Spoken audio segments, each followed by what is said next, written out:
सबसे पहले रुख बड़ी जानकारी का करेंगे। वहां पर बीजेपी के राष्ट्रीय अध्यक्ष जगत प्रकाश नड्डा के 2 दिवसीय उत्तराखंड दौरे का आज दूसरा दिन है। नड्डा कलेक्ट्रेट परिसर रुद्रपुर में शहीद उधम सिंह की प्रतिमा पर माल्यार्पण करेंगे आज। इसके साथ ही अंबेडकर पार्क में बाबा साहेब भीमराव अंबेडकर की प्रतिमा पर भी करेंगे माल्यार्पण। इसके बाद बंगाली समाज के साथ संवाद कार्यक्रम में जेपी नड्डा शिरकत करने पहुंचेंगे और बीजेपी प्रदेश पदाधिकारी, जिला प्रभारी, जिला अध्यक्ष, जिला महामंत्री, मोर्चा प्रदेश अध्यक्ष, मोर्चा प्रदेश महामंत्री, विधानसभा प्रभारी, विधानसभा सह प्रभारी के साथ चुनावों की रणनीति को लेकर भी आज बैठक की जाएगी। देखिए, कल से इस दौरे की शुरुआत हुई थी, कल पहला दिन था और आपको बता दें कि सीएम उधम सिंह धामी खुद उनके साथ मौजूद रहे थे। आज दूसरा दिन है दौरे का। तो अजय पांडे देहरादून से हमारे साथ लाइव जुड़ चुके हैं इसी खबर पर हमारे संवाददाता। आज जानकारी चाहेंगे, आज जेपी नड्डा के दौरे का दूसरा दिन है, आज क्या कुछ महत्वपूर्ण रहने वाला है, कौन कौन से क्या कार्यक्रम है, शेड्यूल किस तरह से रहेगा?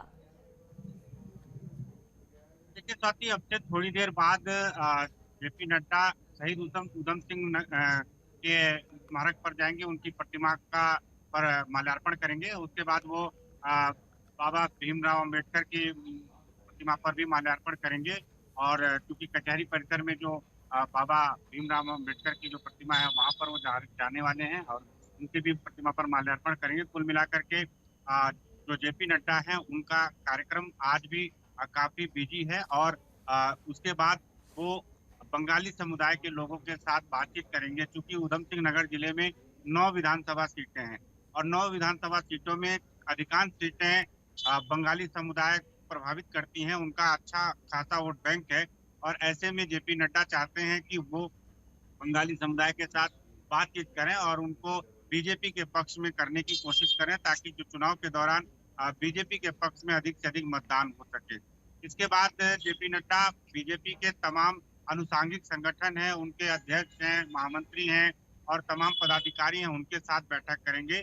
और जो अंतिम बैठक होगी उनकी, वो प्रदेश अध्यक्ष, प्रदेश महामंत्री के साथ होगी और तमाम और जो लोग रहेंगे वहां पर उनके साथ बैठकें करेंगे। क्योंकि चुनाव प्रभारी हैं, प्रदेश प्रभारी हैं, सह प्रभारी हैं, मुख्यमंत्री हैं, प्रदेश अध्यक्ष हैं, तमाम लोग इन बैठकों में भी मौजूद रहेंगे। कुल मिलाकर के जेपी नड्डा चाहते हैं कि सभी लोगों के साथ वो बातचीत करें और तमाम जो दिशा निर्देश पार्टी की ओर से तैयार किया गया है अपने कार्यकर्ताओं के लिए, अपने पदाधिकारियों के लिए, तो वो तमाम दिशा निर्देश देने की कवायद की जा रही है। कल भी जेपी नड्डा जब चमोली जिले के सवाड़ गांव गए थे तो वहां पर उन्होंने शहीद सम्मान यात्रा की शुरुआत की थी। और शहीद सम्मान यात्रा जो है वो 7 दिसंबर तक चलेगी और इस यात्रा के दौरान जो 1726 शहीद सैनिक हैं उनके गांव की मिट्टी लाई जाएगी और देहरादून में शहीद सैन्य धाम जो बन रहा है वहां पर उस मिट्टी का इस्तेमाल किया जाएगा। बीजेपी जानती है कि सभी लोगों को कैसे साधा जाए। अगर सैनिक परिवार, क्योंकि यहाँ पर भारी तादाद में सैन्य परिवार से लोग जुड़े हुए हैं, लगभग सभी परिवार का कोई न कोई व्यक्ति सेना में है, तो ऐसे में बीजेपी को पूरी कोशिश है, बीजेपी की और कवायद है कि अगर सैनिक खुश हो गए तो एक बार फिर से उत्तराखंड में कमल खिल सकता है। और आज जो उधम सिंह नगर के रुद्रपुर में तमाम बैठकों का जो दौर चलेगा उसमें भी बंगाली समुदाय को साधने की कोशिश की जा रही है। इसके साथ साथ अन्य बाकी लोगों को भी साधने की कोशिश की जा रही है।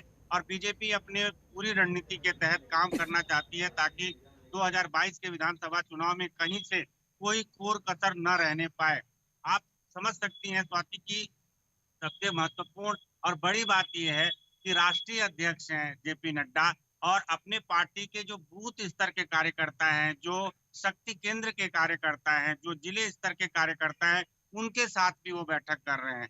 तो आप ये समझिए कि बीजेपी की जो रणनीति है वो कितनी बड़ी रणनीति के तहत बीजेपी के लोग काम कर रहे हैं। जो रणनीतिकार हैं वो रणनीति बनाने में जुटे हुए हैं ताकि चुनाव के दौरान कहीं से भी कोई कोर कसर रहने न पाए। और जो 57 सीटें पिछले चुनाव के दौरान बीजेपी को मिली थी 2017 में, अब बीजेपी ने जो नारा दिया है कि अब की बार 60 पार, यानी कि अब की बार 60 से अधिक सीटें जीतने का बीजेपी ने लक्ष्य रखा है। ये तो चुनाव के बाद पता चलेगा कि जनता ने इनको कितनी सीटें दी हैं, किसकी सरकार बनेगी। लेकिन जो कवायद है सरकार बनाने की, जो छोटे कार्यकर्ताओं से बात करने की, जो पदाधिकारियों को अपना दिशा निर्देश देने की, किस तरह से आगामी रणनीति बनाई जाए, इन तमाम चीजों को लेकर के राष्ट्रीय अध्यक्ष भी मंथन कर रहे हैं। प्रदेश प्रभारी हैं, प्रदेश चुनाव प्रभारी हैं, प्रदेश अध्यक्ष हैं, मुख्यमंत्री हैं, तमाम अनुसांगिक संगठनों सवाल के, यहाँ चाहे पर महिला जनता मोर्चा हो। को लेकर भी है कि जनता की तरफ का क्या रुख है इस बीच, जनता क्या सोच रही है और वो क्या एक्सपेक्ट कर रही है बीजेपी की सरकार से कि इस बार, क्योंकि कौन कौन से साथी मुद्दे रहने वाले हैं बीजेपी जिनको लेकर चुनाव में उतरेगी, ये भी अहम सवाल यहाँ पर खड़ा होता है, क्योंकि दौरे और बैठकें तो की जा रही हैं ऐसे में। देखिए स्वाति, सबसे महत्वपूर्ण जो बात है वो विकास का मुद्दा है, पलायन है, बेरोजगारी है। बीजेपी की ओर से बार बार ये दावा किया जाता है कि केंद्र सरकार, राज्य सरकार डबल इंजन की सरकार है और ऐसे में तमाम जो विकास कार्य हैं बहुत तेजी के साथ किए जा रहे हैं। बीजेपी इस उत्तराखंड के विकास को लेकर के वचनबद्ध है, कटिबद्ध है। प्रधानमंत्री लगातार दौरे कर रहे हैं, गृह मंत्री लगातार दौरे कर रहे हैं और चाहे केदारनाथ धाम के पुनर्निर्माण की बात हो, चाहे ऑल वेदर रोड हो, चारों तरफ सड़कों का जाल बिछाया जा रहा है, चाहे कर्णप्रयाग तक के रेल पहुंचाने की योजना हो और तमाम केंद्रीय योजनाएं हैं, उन योजनाओं के जरिए विकास कार्य तेजी से हो रहे हैं। ये बात कही जा रही है, ये बात जनता तक बीजेपी के नेताओं की ओर से पहुंचाई जा रही है। इसके साथ साथ पलायन रोकने के लिए पलायन आयोग बनाया गया है, बेरोजगारी दूर करने के लिए एसएमई के जरिए तमाम युवाओं को रोजगार मुहैया कराया जा रहा है, कई अन्य माध्यमों के जरिए युवाओं को रोजगार मुहैया कराया जा रहा है और भी कोशिश की जा रही है। ये तमाम बातें जनता के समक्ष बीजेपी के लोग रख रहे हैं, बीजेपी के कार्यकर्ता रख रहे हैं।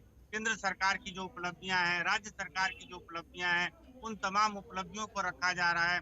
क्योंकि विषम भौगोलिक परिस्थितियों वाला उत्तराखंड राज्य है और ऐसे में उत्तराखंड राज्य का विकास कैसे हो, किस तरह से उत्तराखंड तेजी के साथ आगे बढ़े, डबल इंजन की सरकार में ही संभव है। इस तरह की बात बीजेपी के जो पदाधिकारी हैं वो जनता तक पहुंचाने की कवायद में जुटे हैं।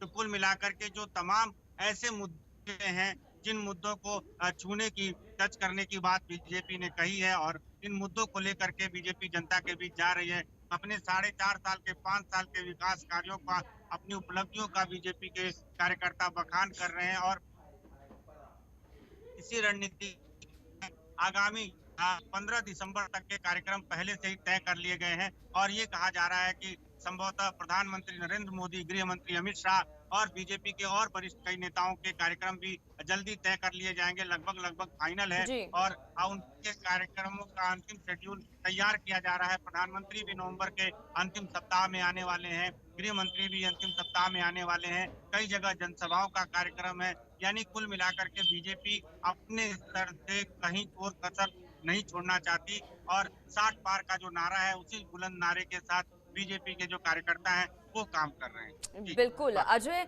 आप बने रहिए हमारे साथ, अगली खबर पर भी आपसे अपडेट लेंगे।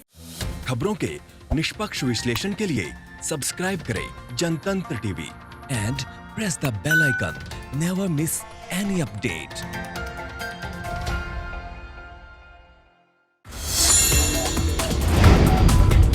Download the Janatantra TV app, available on Google Play and App Store. Download it now.